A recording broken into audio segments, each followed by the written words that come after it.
Are you looking for inspiration on a daily basis? Well, check out Deal to Heal Teas. With our inspirational teas, you're sure to find something that will inspire you. Just go to dealtohealteas.myshopify.com. That's Deal to Heal Teas. Put some inspiration in your situation.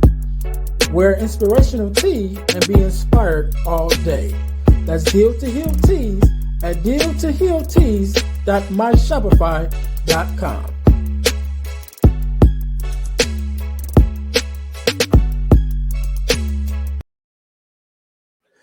Hey guys, this is Earnest James, host of the Deal to Heal with E. James podcast, and I got a question to ask you. Could you buy me a cheeseburger? Better yet, could you buy me a value meal? Yes? Well, guess what? I don't need a value meal. However, for the cost of a value meal, you can support this podcast to keep us on the air. Just go to Patreon/Deal to Heal podcast and choose any one of the 3 tiers that's available. And if you just want to make a one-time donation, go to Cash App and make a donation to $eJames, the number 418. Make a one-time donation to the Cash App, or again, go to Patreon to support this podcast and keep us on the air. Thanks in advance. Be blessed.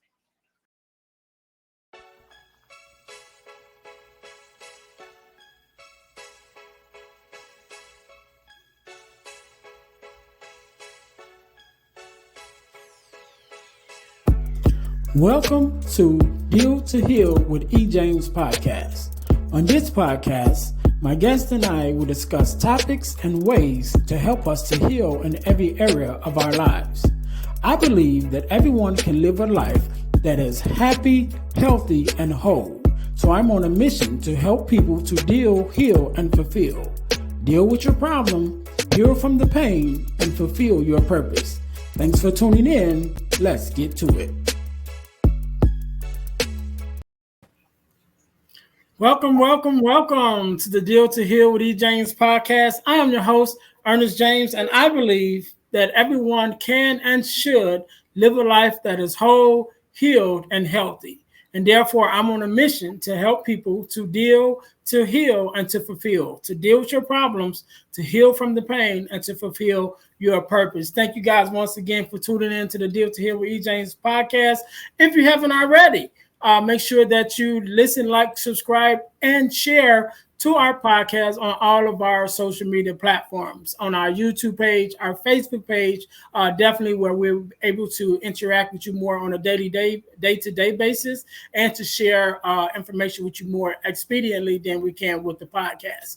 Also follow us on Instagram, YouTube, as I said before. I think we're on TikTok also, but wherever, just make sure you guys follow us. And also, I'm going to tell you guys how you can win $100 from the podcast by joining our super subscriber contest. But you got to stay until the end to get that information. So again, thank you guys for tuning in to the Deal to Heal with E. James podcast. And today, just like any other day, we are blessed with a guest, Miss Natalie Alexander. How are you doing? Hello, nice to meet you, Ernest, and thank you so much. I'm doing well. I'm excited to be here. I'm doing well. Thank you so much. No problem. So first of all, let me say thank you for being on, because you could have been doing anything else with anyone else, but you are here with me and my listeners, and we definitely appreciate it. And I'm sure that we'll get something out of this talk that we're going to have today. Thank you for inviting me. No problem. So now let's jump right into it. Do me a favor, introduce yourself to my listeners and tell us who you are and what it is exactly that you do. My name is Natalie Alexander. I am a licensed professional counselor. I have been providing therapy for 10 plus years. I started in Huntsville, Alabama, as a caseworker, a case manager at a place called Sequel Youth and Family Services, where I provided therapy for adjudicated juvenile boys. And then decided, you know what, I'm making some change here, but they're having to go back to their families where the issues, where the root of the problems are, and they would end right back where they were with me. So I left that institution and opened up private practice where I could reach the families and reach the community. and then transitioned here to Georgia, where my demographic, my client base opened up to marriage relationships, couples of all communities, LGBTQ, as well as heterosexual, just everybody relationships. And so I'm just happy to be here. I care about people. I care about relationships. I understand that relationships is one of the ways that we attain and maintain mental health and well-being. The ability to engage in a healthy way in relationships and grow individually as well as nurture the relationships that we have. Okay, okay. So first of all, let me say thank you for what you do, because especially in the mental health space, as a Black therapist, Thank you. you know, you're helping to break the stigma, should I say, and Yeah. also to take away the fear Yes. that a lot of times that we have as in our culture, African American culture, Yes. of not wanting to seek therapy, not being sure that we're going to be understood. So it definitely helps to have someone who looks like us to be able Yes. to talk to us. Therefore, definitely open up the doors for us to being able to express ourselves more easily, and being open to the experience.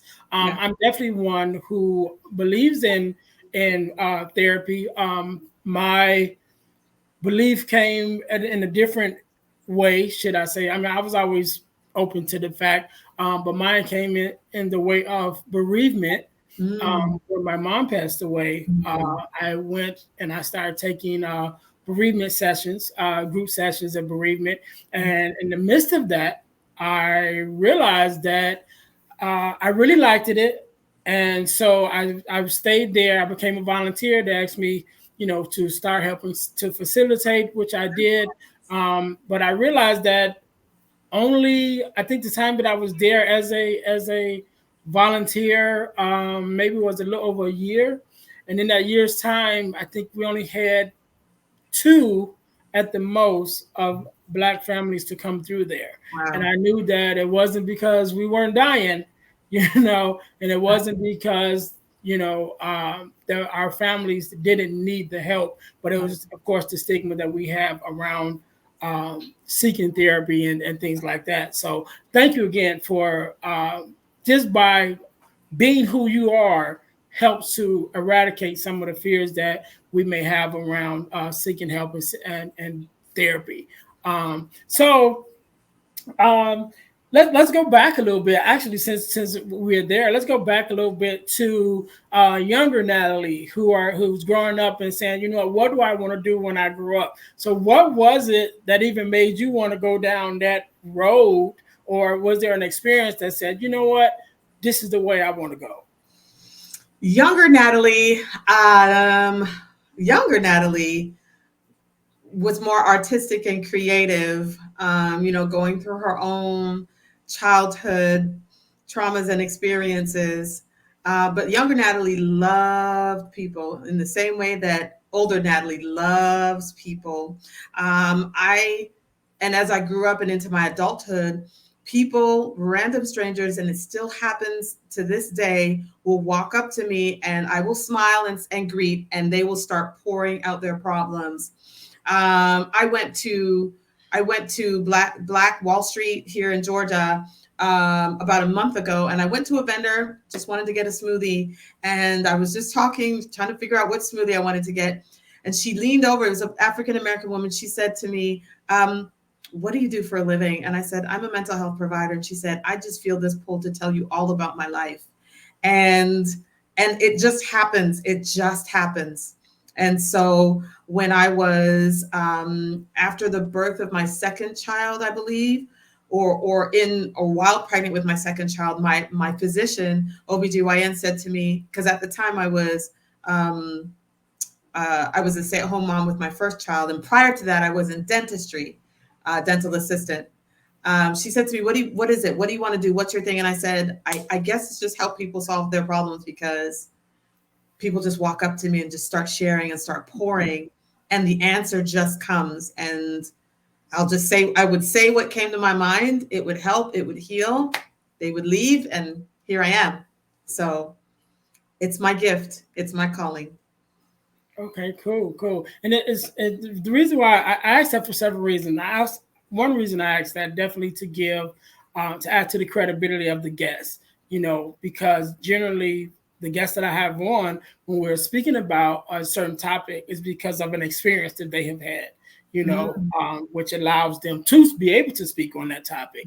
mhm. But also just to be interested, for myself of that experience, Yeah, because even when I mentioned about with me and the whole thing with the bereavement, yes, years before that happened, right? yes. Years before I was, oh, I don't know how old I was when my mom passed away. This was several years ago.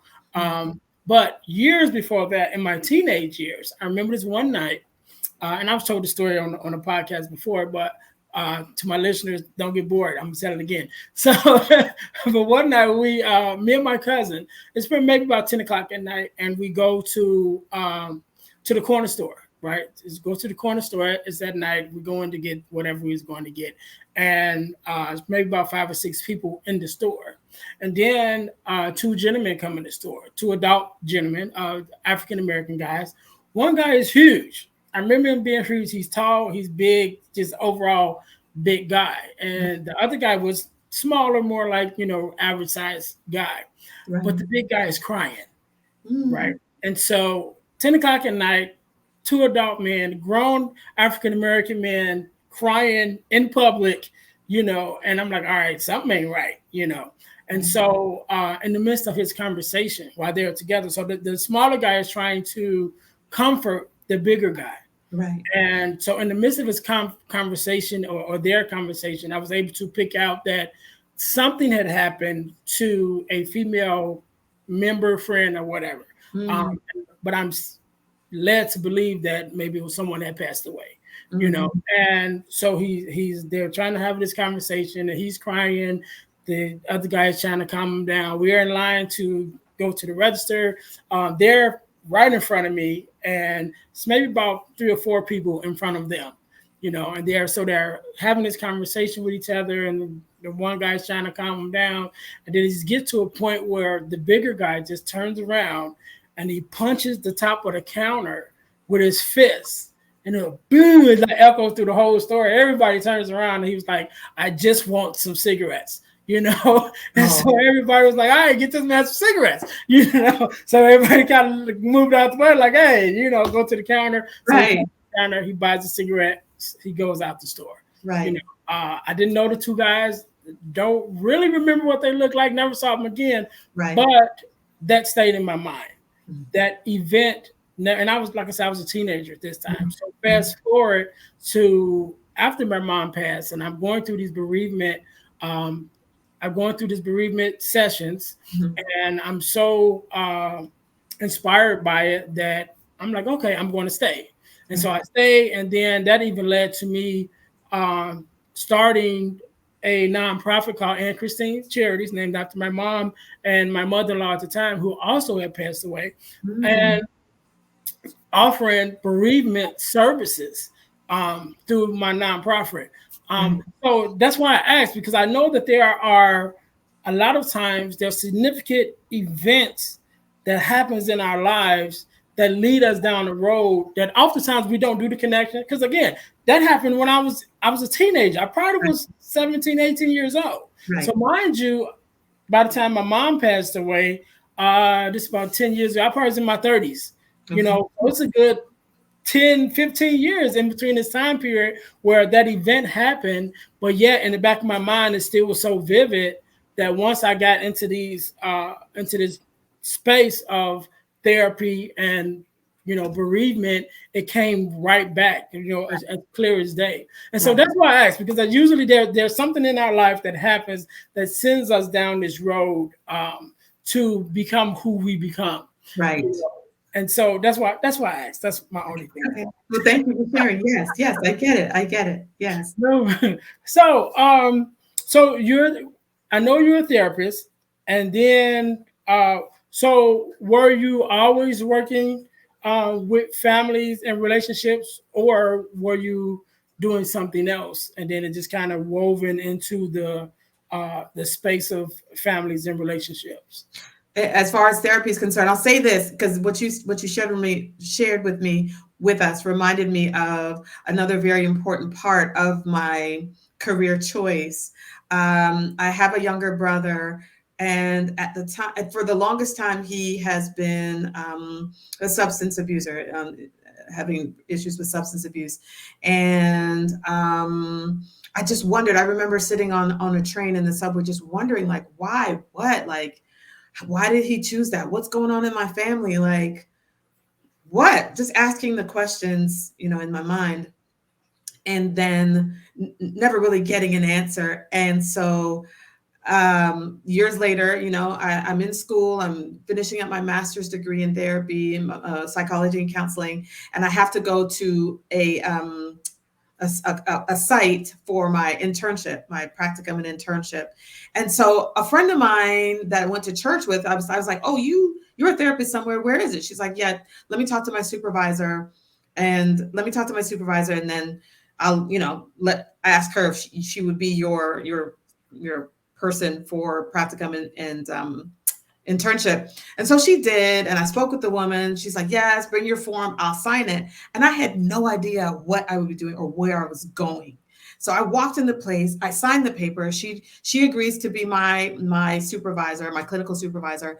And I'm like, okay, by the way, what is this? She's like, this is a moderate security facility for adolescent boys, adjudicated boys. And I was like dumbfounded because my passion has been for boys and crime and things. My younger brother at the time was in and out of jail. And so I was like, wow, like I really get to pour into these young men. So I started there. I started with influencing these young men who, criminals, but got to understand them. I got to understand and have a deeper, greater respect for the gang culture, and just really care. And I do have a soft spot for men, for troubled youth. Oh yes, soft spot. But it did morph into relationships, and marriages and things of that nature. Okay, cool. So it's funny that you mentioned about your brother with substance abuse.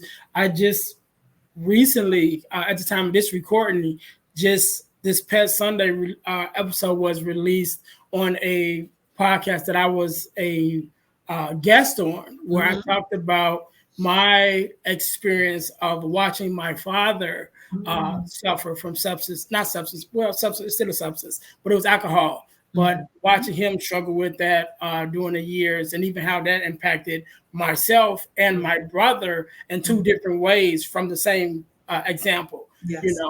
So that I was able to be on that podcast, called the Untapped Keg is what it was called, and so Nice. I was able to do that. So that's just funny that that connection of uh, you mentioning that with your brother, and it's funny even with that how our families uh intertwine with what we end up doing with our lives. Like you said, whether it's one experience growing up, and then it turns into something else, and then you've been the person that everyone comes to tell your problems, and then now you're trying to figure out how you can help your brother, which leads you to a place where not only are you able to uh in fact help your brother, but help other young men that's like him.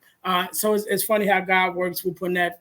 that all together. Yes. Um, Yes. so one of the things that I know that you talk about, so we're gonna jump into this relationship stuff, Yeah. is similar to actually the progression of this conversation, which is our families and even our upbringing and how that relates to the way that we show up in relationships. Yes. Because I always say that even within a relationship, what you were raised, how you were raised, affects how you operate within the relationship, right? Absolutely. So if you were raised from a family that was, uh, to some, maybe dysfunctional, was loud and rowdy and fighting, and then you connect with someone whose family was low key and everybody talked everything out. And, so those two dynamics, and they say opposites attract. So you got those two dynamics that come together in a relationship. And then now you're both showing up in ways that are quite different from one another, and you got to figure out how to navigate that way. So, like I said, I know that's something that you speak on. So, from your point of view, just how much does our upbringing affect the way that we behave as adults in our relationships? It definitely informs it. It definitely informs it. I have so many examples that are swirling around in my mind, and I'm trying to figure out which one to point out and really and highlight. And so one that jumps out is for women, men and women. I'm going to try to remember one in particular woman whose father was unkind to her. Okay, fathers are unkind, so we look for a partner that's going to be kind to us. Okay, and so but because the narrative, we learned that, let's say you're stupid. If you have a parent that says you're so stupid, like, what don't you know, you're so dumb, then we show up either as overproducing, overperforming, because nobody's going to call me stupid. And then in a relationship with our partner, we're going to be critical. We're going to be critical of our partner, and that's going to affect how he or she relates to us. And then also we kind of project that, like, I'm not stupid, I'm proving that I'm not dumb.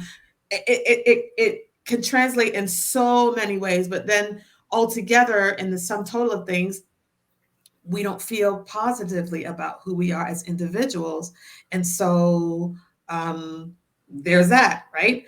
Another case comes to mind where a gentleman came to me because he kept cheating on his girlfriends and several children, different mothers. And so really one in particular relationship he really wanted to keep, it just didn't work out because his partner caught wind of an infidelity, and he was like making excuses. Well, she, and blaming, and constantly blaming his partner. And so it occurred to me to ask him, what did you learn about how to relate to women? And he paused. I said, okay, was your mom a single mom? Yes, she was. Did you have brothers? No, I was the only boy and had sisters. Okay, so there was a lesson that you learned about how to interact with women. And oftentimes when there's a boy and sisters and mom only, the boy's always the one that's getting picked on. And he used the word bullied. He said, what I learned is not to be bullied by women. So I had to break it down. If you're going to feel that you're being bullied by women, what does that make you? What does somebody that's bullied feel like? A victim. So if you're not going to be a victim in the hands of women, how are you going to posture yourself and show up in a way that nobody's going to control what you do? And then you're going to find other women where you can control, because you're going to pick somebody that's just like your mom, right? Who's going to tell you what to do, is going to make you feel good about yourself, but you're going to find other women that's going to balance all of that out. You don't mean to. You love your partner, but inside of you, you've learned that when I'm in love with a woman, when I have a woman that loves me and that I love, she's going to be a bully. Do you see how that plays out and pans out? And it's very, very common. Sometimes bully is not the word that's used, but and then I can go on, Ernest. But and then there's brothers who are afraid, because the day this particular person realized that his relationship with his mother had negatively affected him, I could see the pain. The reality that our parents were not perfect. Let's put it that way. And in the African American community, where honoring our elders and respecting our mother and father is a very important value, to be able to recognize and admit and to put words to, my mom was not perfect, my dad was not perfect, they were mean, or whatever it was that goes against what we've been taught to believe, that's difficult. That is difficult. And but that's part of what we have to deal with in order to heal from the pain of our childhood. Now, because I'm a therapist, I'm going to look at the negative sides of things, of how we show up in relationships. But truth be told, there are several positive experiences with our parents that do inform how we love and how we receive love, and our love languages, and the ability that we have to demonstrate affection and things of that nature. Yeah, and I think it's interesting, even with the example that you used, because it brought to my mind an example that I know of, Mm-hmm. with someone that I know who where you're being mistreated, Mm-hmm. right, in relationships, and you're like, you know what, I never want to be mistreated again. But on the flip side of that, you become the person who you hate, should I Absolutely. say? You know, so you think about how you are mistreated so much by this person or these persons, and your mindset is, okay, I'm never going to be mistreated like that again. But Yes. then you become that person, you Yes. know, and so now you're inflicting the same treatment and the same treatment that you don't like or didn't like. Now you're reflecting that same treatment onto the people that is coming into your life, because you're so adamant of not being a victim that Mm-hmm. you didn't don't even realize, but now you've become the person that's, you know, giving out the I don't know what the word I want to use, victim The treatment. abuse, maybe the abuse, Yeah, a right? bruiser. A bruiser. Good. That's a good one. You know, you switch roles. You Yes. know, in your mind to protect yourself, you simply switch roles, and now you become the aggressor. You Yeah. know, so and that's why I'm so appreciative of therapy. You know, especially when we're dealing with things that we need to get to the bottom of.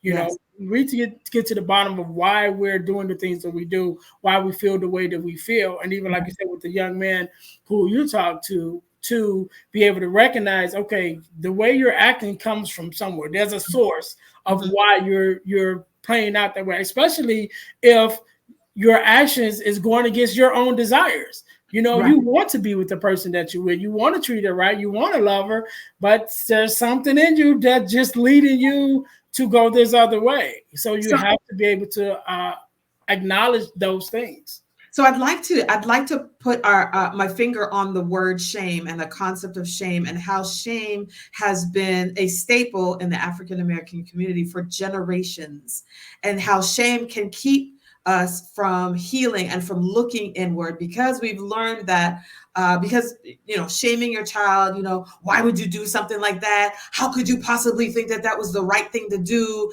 what are you thinking, then it's like, oh my gosh, so we get the message that I am wrong, versus separating the decision that I made was not the best decision. I'm still a good kid. I'm still lovable. I'm still worthy. I'm still valuable. A lot of our kids, a lot of us as children didn't get that message. So when you talk about looking at the problem, what's the root of things, that could be one of the most daunting things to do, because that means I have to look at myself, and my parents don't like me, so I'm not going to like me. I can't do it. I'm just going to get mad. I'm going to shut it down, and I'm just not going to talk about it, and I'm just going to go silent and stonewall and just do something else. On to the next relationship or whatever. Drink. Hmm. And I'm listening to the things that you just said, and I have a picture in my mind of who that is, right? And I'm listening, I'm like, oh, okay, I know that person, Okay. you know. And so I want to switch it up just a little bit, because we're talking about relationships and how we show up in relationships, and I'm thinking about the example that you just gave, Mm-hmm. and the way that a person may act out of the shame, Yeah. because of the shame I'm going to act this way. But I think in some instances it shows up in a different way, especially as adults, Mm-hmm. men and women, Yes. with the accountability. Like, are you going to be accountable of the way that you're acting? Yes, you may have a reason of why you started to act the way that you acted, but that does not excuse your behavior just Mm-hmm. because you have a reason to behave that way.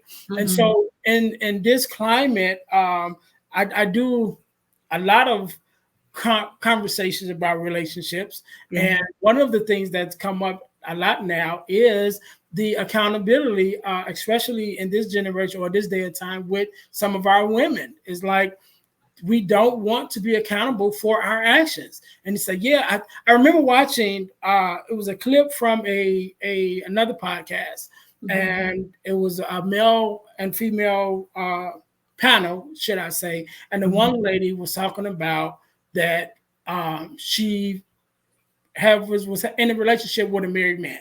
Okay. And so in the midst of that conversation, they was like, why would you do that? So she went into talking about, when she was in a relationship, I don't know if she was married at the time, but she was in a relationship and her husband cheated on her and the other woman didn't care how she felt and whatever. And they was like, yeah, but you didn't like that. So why would you then in turn become that woman? And she just blew up and she was just so adamant about, I don't care how she feels. And it's like, obviously you do, Right. because you've become the Right. person who you say you hated, but when they was trying to get her to see that, like, yeah, but you don't see how your actions is, doing the same thing that was done to you to Right.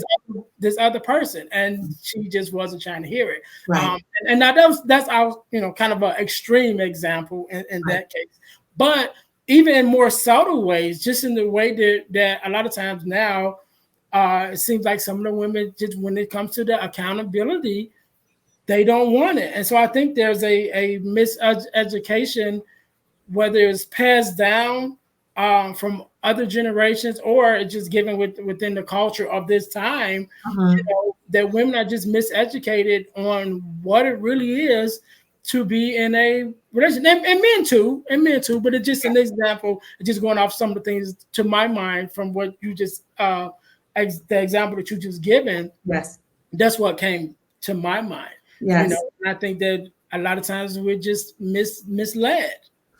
And so as you're speaking, I'm thinking, for women, yes, it is difficult to be accountable. It's not an easy thing. It does take humility, but I'll even say it does take courage. Now, society frowns upon, generally speaking, just society frowns upon women who are the mistresses, right? There is a subculture out there who praises side chicks and links, as they call them, right? So okay, that's fine, and that's fine, but I'll say that in order for a woman, generally speaking, in order for a woman to take accountability, she has to feel safe.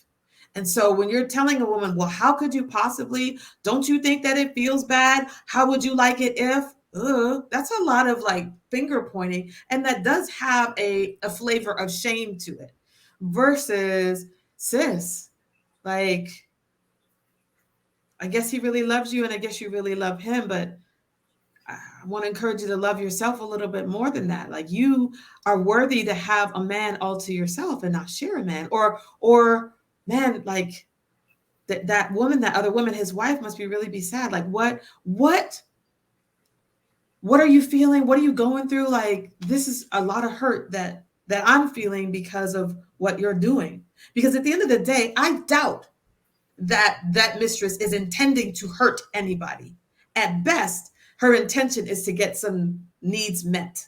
And this man is meeting needs. So she's right. She doesn't care about the wife because needs are being met. And this man he's meeting the need, whatever that looks like. So when we're talking about accountability, we want to lead with how we feel. We want to lead with that I felt disrespected. When you call me out my name, or when you just keep blowing up my phone, I feel like you don't respect my time. And I care about you. Is that your intention? Okay, because we are feeling people, right? We know this, that women have been trained to be more emotional and more expressive of our emotions. If I hear that I'm being disrespectful, that's not what I want. That's not my intention. So I'm going to seek to change my behaviors. Now, if I'm like hurting already and haven't healed and just listening through ears of hurt and observing with eyes of pain, that's going to be hard, right? But I'm probably going to cry. I'm probably going to lash out. But if my partner is a mature person and can hold me and really just be like, okay, yes, I know you're upset, but I'm here and I'm not going anywhere. Enough of those kinds of interactions will create a space for her to be like, okay, yes, I did mess up. I just don't know. I don't know. Like, and then you'll get the accountability and the growth. What's interesting, Ernest, is when I heard you say, no matter the reason, that doesn't excuse. And what I want to inject in there is that there usually is a reason for the behavior. And I don't want to make reasons synonymous with excuses, because the stories that we have behind our behaviors can also encourage compassion. Not only compassion for myself, but compassion for the people that are hurting and have hurt me. Because we are all messed up. We all have issues. And we all need compassion and comfort for our pain. Yeah, and I like what you said, and that's one of the reasons why I love having these conversations, right? Especially when it comes to relationships, because it really is complex, Yes. on the surface. But as we start going deeper into it and really start breaking it down, it's like, okay, now we get into the meat of it, right? And so this conversation just brought up two things, two previous guests that I had. Yes. And I can't remember the names, so I'm not going to even try. But one of the guests, her program that she worked with women, but one of her things that she talked about was the fact that in her marriage previously, she was divorced at the time, Yes. that her marriage ended because she ended up cheating. Right. And so she became the side chick because the guy who she was cheating with also was married. And so she talked about that dynamic, but her main focus was getting women to understand, just from who she was at that time and who they may be, is that number one, there are some women out here who their whole mission, they just like, hey, I'm the side chick, and they're fine with that, Yes. And so her teaching is don't give them a door. You know what I mean? Like there are some women out here who don't want a man to themselves. They just want yours, use them when they want to use them, and then send them home. So her platform is like, hey, so I want to teach you how to make sure your doors is closed. So when she comes knocking, there's no room for her to get in, because she can't come in unless there's room, to come in. And so that was one thing. And then the other one, man, I can't even think of what it is. It just escaped my mind that fast. But it was two previous guests, and in our conversations, that's what made me, what you were just saying made me think of it. But I think that, like you said, as we begin to really unfold, the things that has happened to us in our past and become vulnerable with our partners, we're able to get to those root of of the matter, right? So I don't know how long you may have come in contact with the podcast, but in my coming to even start the podcast, my platform was called was I still have the platform, but it was Friends to Fatherless Daughters, because I was talking to fatherless daughters, because in the midst of my marriage at that time, I realized we're button heads. We was having some differences, and it was from at the root of it, the differences in our upbringing, because I was raised with my mom and dad, and she was she was raised by a single mother, a fatherless daughter. And I realized that every woman that I had ever dated was a fatherless daughter. Wow. So that sent me down this road of, you know, kind of how can I, since I'm attracting them or they are attracted to me, however it goes, we're coming into contact with each other. Right. What advice could I give to them to kind of help them through their journeys? And one of the situations that I talked about a lot, because it came to me a lot, was fatherless daughters who would get into these relationships with people that was already in relationships. And so it came to that, getting to the root of the matter of, not feeling enough, not feeling like you are worthy, that someone will take all of you of just who you were, without having to put up, these facades and whatever, and showing up in these different areas. Right. And so, having those conversations, even, with the fatherless daughters, to get them to say, look, to look at themselves and say, I am worthy enough, I am good enough, and, to begin to do the self-healing on the inside, because when you start doing the self-healing, it affects how you show up on the outside. Definitely. I remember talking to one young lady. She was saying, the guy who she was in a relationship with, he was a married man, and at the time that he approached her was at her lowest point. And I was telling her, like, do you think he didn't see that? Do you think he didn't know you was at your lowest point before he came to you? Because just like I was explaining to her, just like you feel some type of way, there are guys who can pick up on that automatically and they look for it. Wow. And then as we begin to talk about this guy, we begin to bring she began to tell me, which I already knew, that he was a guy who was married, but he constantly cheated on his wife. You Ooh. know, and the reason why I ain't gonna say the reason why he constantly cheated, but the women that he constantly cheated with were broken women. Mm. Who he came because he had a little money, so he come and throw a little money at them, and hey, let me help you out or whatever their situation is. Again, meeting the need or Mm. what seemed to be the need on the Mhm. surface. And Mhm. so now they're getting into these relationships, and I'm like, yeah, but do you think he didn't see Mhm. who you were because of where you were and what was being projected from you Right. because you're at this point in your life? And Right. so when we begin to do the self work and the things on the inside, and that self esteem and building that up, it shows in our relationships, and it Yeah. shows how we interact with people, men and women, Yeah. on the outside, and because how we show up, then that's how they receive us. They receive us differently. You know. Yes.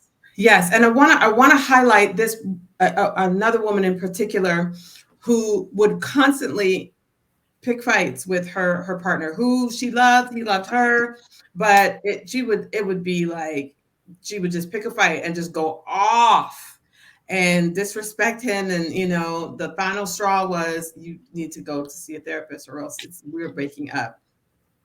And it came to light that um, her father had abandoned the family, and for whatever reason.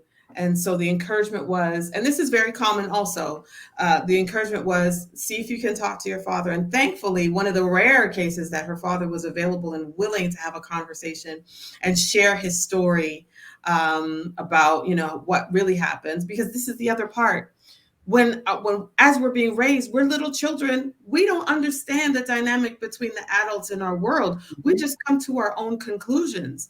And so, having been abandoned, it's she felt like, okay, well, the next man that loves me the way my father says he loves me is going to abandon me, so let me push him out the door before he gets to leave me, and I feel abandoned. And that's the dynamic we create mechanisms, defense mechanisms, that keep us safe and from feeling the type of intense hurt and pain that we felt as children. And of course, it negatively affects our relationships and how we show up.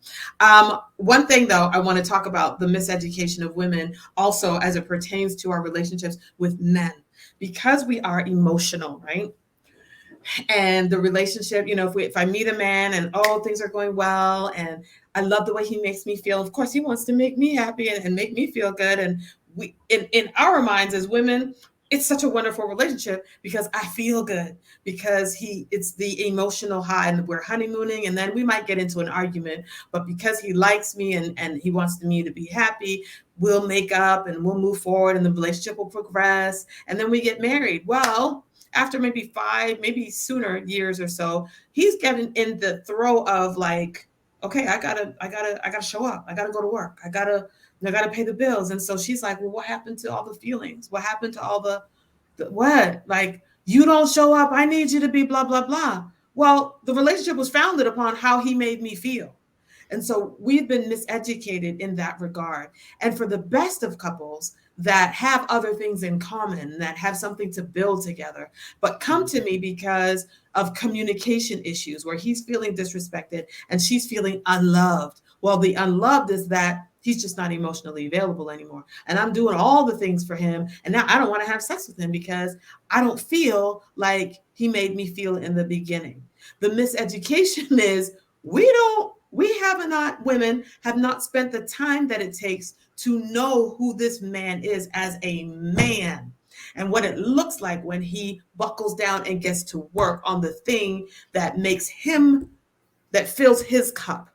Mm-hmm. Right? We are busy feeling neglected when he's off doing his thing. We're feeling unattended to and lonely, and maybe he's with another woman. Nah, sis, he's just doing what makes him happy and fills his cup. And we have to learn how to give him that space to be him and to be a man.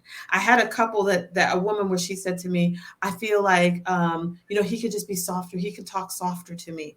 And I said to the husband, this is your wife. We don't need to treat her as though she's one of your soldiers. Okay. You can treat your soldiers in one way, talk to them a certain way, but use your words differently. However, and I had to speak to the wife, we cannot make him softer than he already is. The world already does that. The society already wants to make him softer than he is. If he's a harder man, let him be that. But of course, we balance in the feminine aspects of it. Shout out to Pastor Lawrence Souffrant, who was speaking to the masculine and feminine energies. However, we cannot, as women, demand and require our men to be feminine with us all of the time and then complain when he doesn't step up and do the masculine thing, and then complain when he wants to have sex with us and just he wants it all the time. That's part of being a man. So I'm wanting to really encourage our women to give our men the space to be men. Our men are dying out here. They're committing suicide because they don't know who to be, how to be, and to whom, much less to themselves. So I really wanted to share that and put that out there as a re-education of our women in the community. And I'm glad you mentioned that, because I was going to touch on it. I actually had Lawrence on, I think 2 episodes ago. So when this episode airs, I think you go back 2 episodes. I think that's the episode where Lawrence was on, and we kind of talked about the same thing as you mentioned, was that having that balance and being able to show up in your masculinity, even from the man's point of view, but also from the woman's point of view of, accepting your man, allowing him to stand up in that. Yes, there are going to be some times where, okay, when we're at home, we might have to tone it down some. We might have to tone it down, we might have to balance it out, because our home should be our safe place. Absolutely. And so if we both, the man and the female, understand that, then when he comes home, it's like, hey, honey, you can tone it down. And he's safe to do that because the atmosphere has been set for him to do that. And so we talked about that. And another thing that you talked about, which kind of touched me, the example that you gave was disrespecting the husband, and then the woman also not feeling loved. Yeah. And I'm not getting paid for this, but there is a book called Love and Respect. I can't think of the author. It's 2 books. Gary Chapman, I think it's Gary Chapman. No, Gary Chapman made Love Languages, which is the other book. Okay. The Love and Respect is by another guy. I think his name starts with an E, but I don't know. But it's Love and Respect. But those 2 books are the 2 books that I always advise couples to read when they're getting into their relationship, because the foundations of those 2 books will help you build a foundation to build your relationship on. Definitely the Love Languages one, because like you said, when you're coming into a relationship as a male or female, and you're constantly receiving how you like to be felt, how you want to be felt, and you get used to doing that, well, there's a balance. If you want this person to keep treating you, in a way that fills your cup, then you have to be able to feed them in a way that fills their cup at the same time. Right. And we have to get past that, back in the days, that old saying, happy wife, happy life. Like, no, because the wife shouldn't be the only one that's happy in this scenario, right. And more so, switches to the happy spouse, happy house, right? So the spouse goes both ways, whether it's the man or the female. And I would say, from my point of view, I always teach, your thought process going into the relationship should be, what can I do to make this other person's life better, right?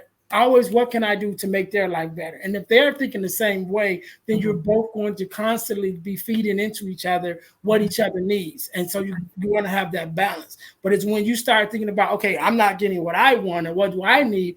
That's when it really starts to be unbalanced. And even if you do start feeling that way, then address it. Hey, honey, I'm not feeling, some type of way. Let's talk about it. Let's figure it out. But when you start adjusting yourself to, I'm just going to do what more to get what I need, or more of what I want, and even if it gets to the point where now you're really making moves to, satisfy yourself and your own desires, Mhm. even if sometimes it goes against what the other person wants or what Mhm. the other person needs. So now you're Mhm. just destroying the relationship altogether. Okay. Instead of having that open communication to be able to talk about it and figure out what it is that you both need.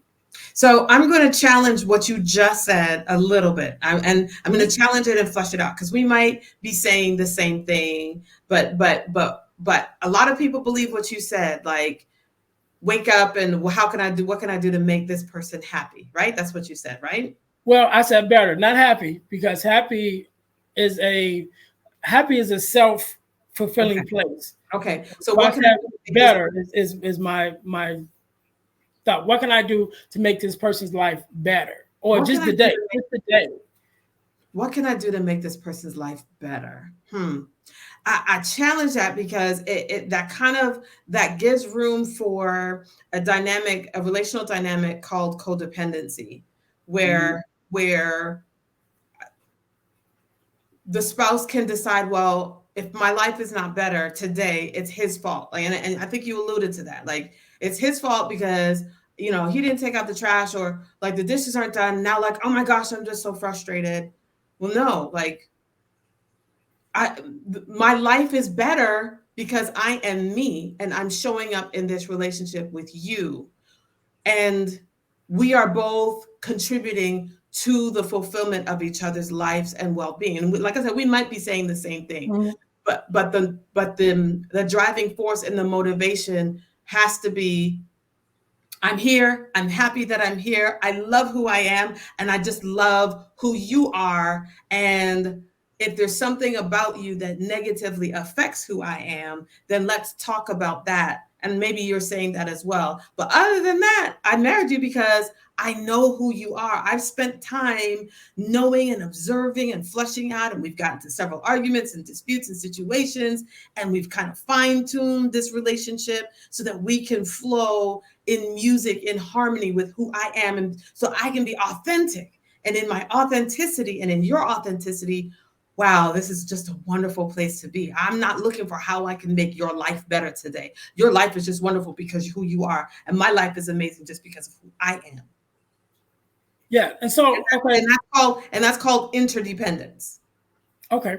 So my example of which I believe we're saying the same things, Okay. but I just have to go a little deeper in my explanation of it, Yes. right? So my explanation would be, first of all, starting with yourself, and that's why I say happiness is a self place, right? Yes. You Yes. have to be happy by yourself without anyone else, and you can't depend on someone else to make you happy. Right. That's a place you have to find within yourself. Right. All right. So once you've found that place of your own happiness, right, then we step into the love languages. Well, I'm happy with myself, but these are the languages that speak to me in my happiness. And so, me as a spouse, when I learn your love languages, so when I wake up the next day and I know that your love language is words of affirmation and acts of service, it's not so much that I'm saying, okay, how can I make you happy? But I know that's what feeds into you. So Yeah. in my mind, I'm thinking, okay, I'm going to do the things that feed into her just because I want her to be happy, not Yeah. because she needs that from me, because she's already happy within herself. But I Yes. want to add You to want her to love happiness, her. and You so want I'm to going to love speak her. right. So I want to speak into those parts of her. Yes. Just doing my part. So that's why I said I think we're saying the same thing, just breaking it down a little differently. And again, that's why I love having these conversations, because there's so many layers to Yes. it. Yes. And as we begin to open it up, then it's like, oh, okay, it's a different aspect. I didn't look at it that way, or I didn't hear it that way. Right. And like you just mentioned about the codependent. Let's get a little bit into that. The codependent uh, um, relationship, should I say, versus the interdependent. Yes. Especially in this time period of the Miss Independent. You know what I'm saying? So it was like, how do those three examples kind of manifest in our relationships from a woman's standpoint? I don't even know if it kind of comes from a man's standpoint. I've never really known or heard of it coming from a man's point of view. So you may be able to enlighten me on that. I'm definitely open to the information. But just those codependent and interdependent, aside from the Miss Independent whole Okay. situation. But I'll let you explain it because I'm all ears. So codependency is an extreme. It has several different definitions.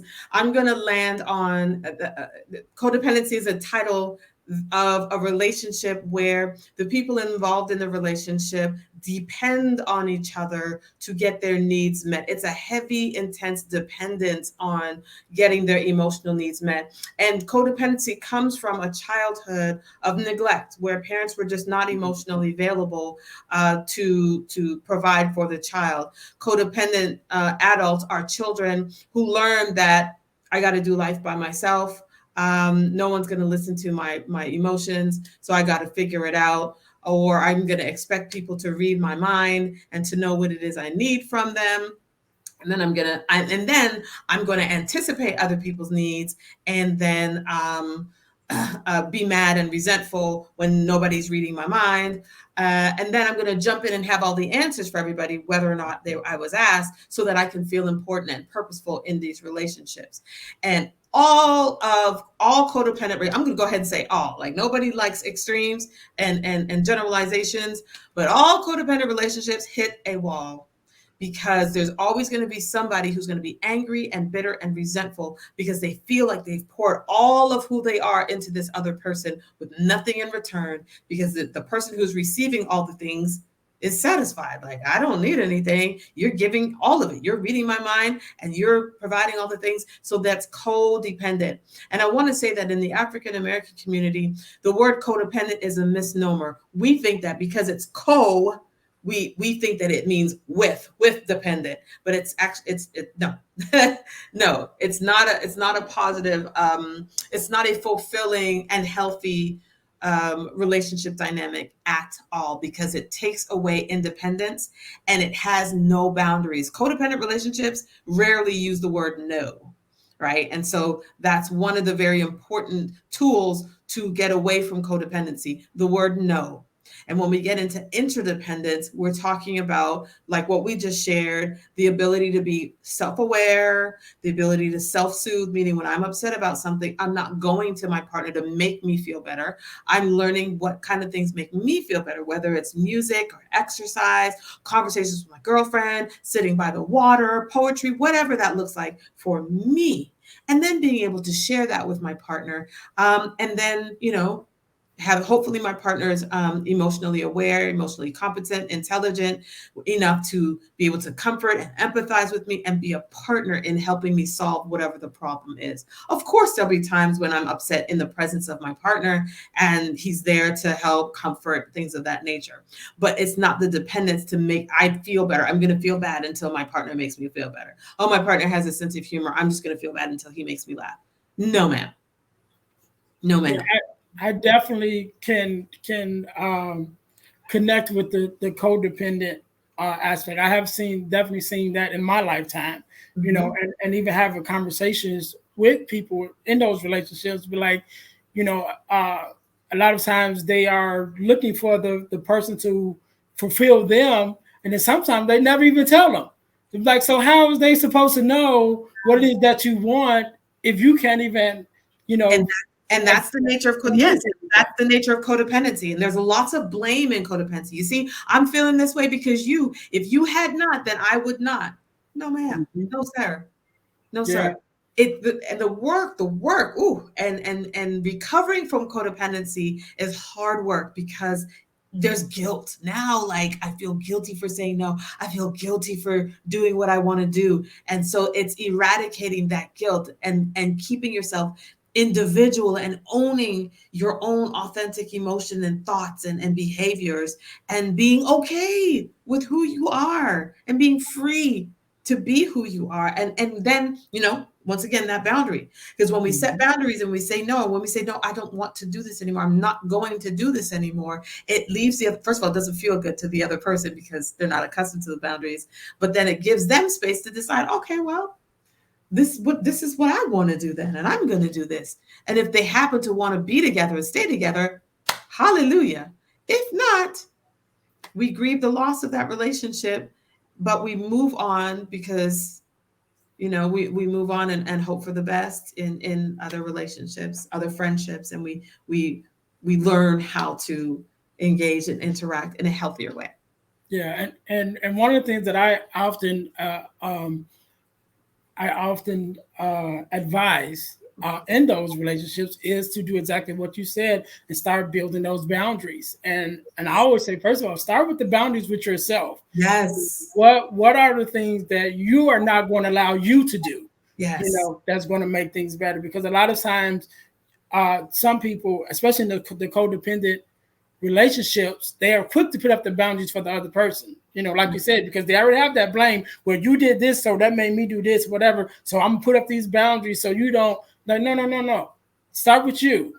What are you going to do? What boundaries are you going to put up for yourself? I'm not going to allow myself to go here. I'm not going to allow myself to even go here mentally, because a lot of Right. times there's self-sabotage in the relationship because of the childhood trauma. Right. My dad, I remember having a conversation with someone who told me they were in a great relationship. They Yes. was in a great relationship, but the fear was it was so good that the fear always was it was so good that he was going to leave at any time. And so their mindset to that was, I'm going to do something to make him leave. Then that way, when he leaves, I don't feel bad. Instead of, Mm-hmm. wait a minute, let's put up those boundaries of not even allowing yourself to go there. Because if Right. you're in a wonderful relationship, let's work on your self-esteem. Let's work on your things that you have to deal with internally to be able to accept the fact that you deserve that relationship. You Mm. deserve him being there. And as long as you're communicating and you're both meeting each other's needs, I doubt very seriously he's just going to up and disappear. But don't give him a reason. Right. Don't give him a reason to disappear and then say, see, I knew that was going to happen. Like, Right. no, but you caused that, you Right. know? Self-fulfilling prophecy. And when you said setting up boundaries for yourself, what came to my mind is eating, basic self-care, eating, go to sleep. Go to sleep at 10 o'clock. Why are we staying up till 3 o'clock in the morning? Why? Mhm. Those are lack of boundaries. If I'm asleep and it's 6 o'clock in the morning and my phone rings, I'm not answering. And if I answer, hello, you sleep? Yes, I'll call you back. That's a boundary. I'll call you back when I wake up. Right? We're not going to stay up. It's okay. What do you need? And sacrifice my rest and well being, once again, to meet the other person's need, which they can probably figure out in the meantime. Or Mhm. if it's an emergency, what is the answering machine say? If it's an urgent matter, we call 911 and go to our nearest emergency room. Right. Yeah? Well, that's it. That's it. And I think, like you said, those codependent relationships, they take a lot. They take a lot. But I think it's starting, number one, to recognize, Mhm. that you are in that relationship, and then dealing with the issues within yourself that, adds to the fact that you're in those type of relationships and Mhm. needing that validation from the other person. Mhm. But I think that's a whole another episode by itself, just Mhm. dealing with those issues. So I'm Miss Natalie, I'm glad that you're on. Before we go though, I know you're on this podcast, but you also have your own podcast. So let's talk a little bit about that. Tell me a little bit about your podcast. The name of my podcast is the Butterfly Podcast. And the imagery is where butterflies start off as caterpillars in cocoons, and we struggle through the cocoon, out of the cocoon, and we emerge as butterflies, flying with freedom and the new knowledge and awareness of who we are. And so this podcast is for women of all ages, and single or married, that want to find themselves and understand the communities, find the community, and live in a more free headspace, healed and understanding life in a clearer way. Good, good, good, good. So, Miss Natalie, first of all, let me say again, thank you so much for being on, for being a guest. I definitely appreciate you taking out the time to be here. I want to let you have the last word. You give us a word of advice, inspiration, however you feel to leave us, and definitely give us your social media handles and things of that nature where we can reach out to you. The listeners can reach out to you to work with you. I'll give you a second to think about that. Okay. To my listeners, I told you guys at the top I was going to tell you how you could win $100 from the podcast. So, let me make sure I'm doing this right. You can win $100 from the podcast by entering our super subscriber contest. And what does that mean? That means you must subscribe to the podcast on our YouTube channel, on our Facebook page, and on your Spotify or your podcast distribution site, whichever one you use, whether it's Google or Apple Podcasts or whatever, for your audio listening podcast. So, but we use Spotify mostly because that's how we keep track. So in order to win $100 for the super subscriber contest, again, you must subscribe to our YouTube channel, our Facebook page, our podcast on Spotify. And after you've done those three things, you text the word WIN, W-I-N, to the number 866-326-0730 in order to qualify to win $100. And the contest is ongoing. It never stops. And it's random. So at any time, I can pull a name and you win $100 just like that. And once you're in, you're in. You know, you don't have to worry about, did I got to re-up or whatever. No, once you're in. And you're always, as long as you listen, you're always able to win $100 from the podcast. Just that easy. Okay. So again, join our super subscriber contest. Subscribe to our YouTube channel, our Facebook page, and our podcast on Spotify.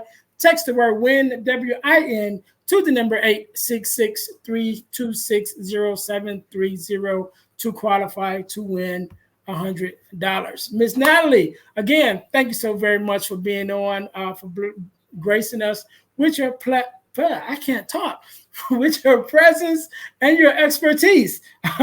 So I will let you have the last word. The floor is yours. Thank you, Ernest. So thank you you use the word grace. The name of my counseling service is called Healing Grace Counseling, and my office is in Atlanta, Georgia. I am licensed in Georgia as well as Alabama. I do provide virtual services. And so you can find me on Facebook at Healing Grace The Healing Grace. On Instagram, it's at Natalie Alexander, LPC. And I want to encourage all you out there, all the listeners out there, to seek healing and give yourself grace. And if you choose me as your therapist, I will walk alongside with you on your journey towards life and healing. Thank you so much for having me. No problem. We can't end it no better than that. Again, to my listeners, thank you guys once again for tuning in to the Deal to Heal with E. James podcast, where our mission is to help people to deal, to heal, and to fulfill, to deal with your problem, to heal from the pain, and to fulfill your purpose. Until next time, we'll see you guys next week. Be blessed.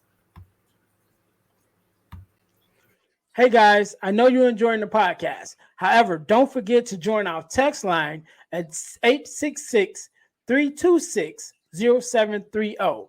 That's 866-326-0730 in order to receive text messages with new events and things that is going on and new episodes as they release. All right, see you in a minute. Thanks for listening to the Deal to Heal with E. James podcast. Remember to listen, like, subscribe, and share.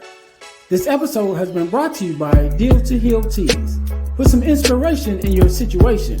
Wear an inspirational tea and be inspired all day. Let's go to dealtohealteas.myshopify.com. Remember, our mission is to help you to deal, heal, and fulfill. Deal with your problem, heal from the pain, and fulfill your purpose. Thanks for listening.